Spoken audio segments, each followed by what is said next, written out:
Hi, my name's Gigi, also known as Chickabass. I'm a bassist, engineer, producer, songwriter. I love what I do. I love playing bass, and it just brings me a lot of joy.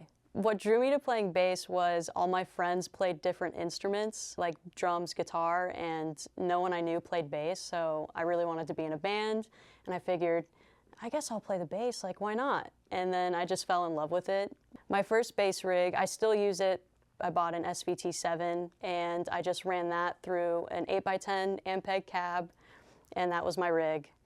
And I eventually switched to a 410 Ampeg because I was lugging it up all these crazy stairs. Sometimes you don't have your band to help you out, and I was struggling carrying that 810 for some time, and I just realized, I'm gonna switch to something a little bit easier for gigging purposes. But I still use the rig today. The bass is definitely, it is the bridge between melodic and rhythm. It's the beautiful blend between the two.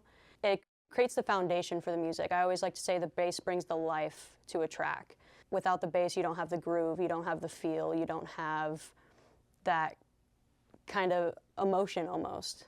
Bass has evolved a lot over the years through music. You can kind of hear how music has evolved through the bass. Like in the 50s, 60s, it was a lot more like, not a lot of distortion, just a lot smoother sounding. And then when you get into like 80s, 90s to modern, a lot of it has fuzz, distortion in almost all the tracks that you hear. When I track bass, I always use DI because I like having the ability to kind of mess with it and blend the two signals. Mixing with bass now, I see that it's a lot, you get a lot of distortion and fuzz in the mid-range to kind of help it poke through. And it's kind of counterintuitive. You think, oh, bass, you want to boost the bass in the low end, but it's not always like that. It can be kind of counterintuitive where you have to actually cut some of the low end, or you tame some of that to help it kind of push through and blend with the guitars and the kick. I'm always messing with like fuzzes, wahs. It's very track dependent.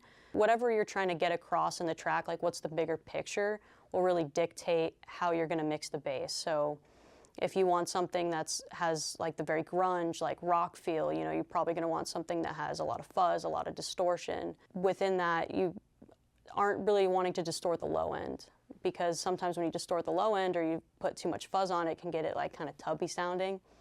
And we don't want that, We want our bass to sound punchy and clean and just feel it in your bones. The B15 was, I think his name's Jess Oliver, who created that, and it was late 50s, but came to the market in the 60s. And that was the rig that everyone used. I saw videos of Jimi Hendrix using it live with some of his performances. James Jamerson, Marcus Miller used it in his studio recordings in the beginning of his career. So Ampeg has had a long-standing history with bass since the very beginning. The bass that we know now came about in the 50s. They're all using flat wound strings back then.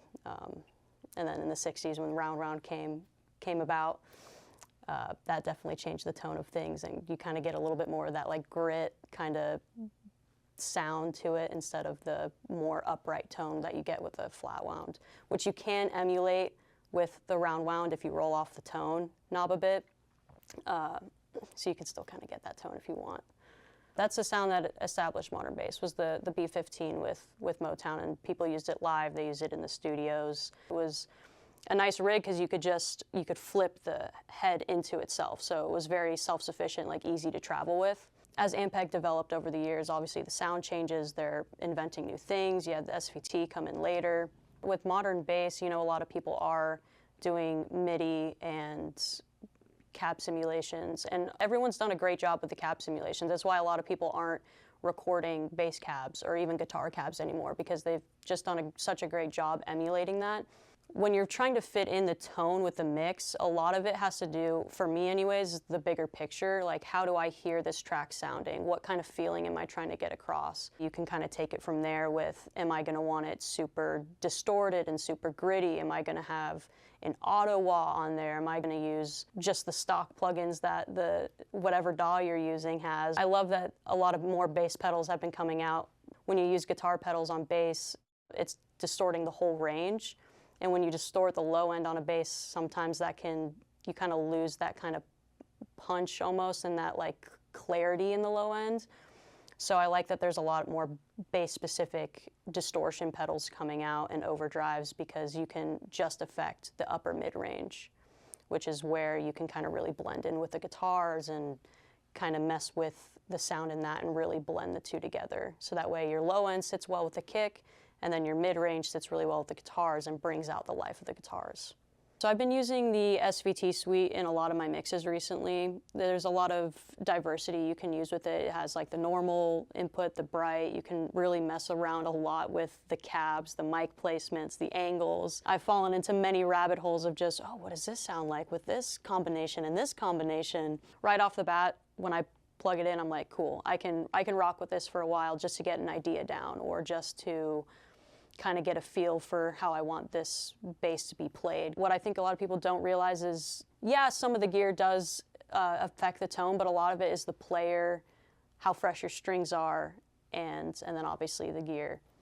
But how you play it and how fresh your strings are, I think, are like some of the biggest things. And then after that, if you can get someone who has a good feel, who hits hard, if that's the sound you're going for, then the rest of it is a lot easier to fall into place. But with the SVT Suite, I've noticed that I can just pull it up and be happy with just where it sits in that moment. Working at the speed of creativity is something, as an engineer and producer, you really have to manage, and loading the Ampeg SVT Suite, I can do exactly that. Just click of the button, I'm good to go. And I can get my idea down, I can get their idea down, and there's no waiting around, which is the most dangerous part, really. Where bass is headed, I think people obviously all take influences from what's in the past. I think in the future, it's just going to keep evolving, where people are taking from what they're inspired by. That'll kind of evolve, and people will mesh those different genres together and those different feelings and styles.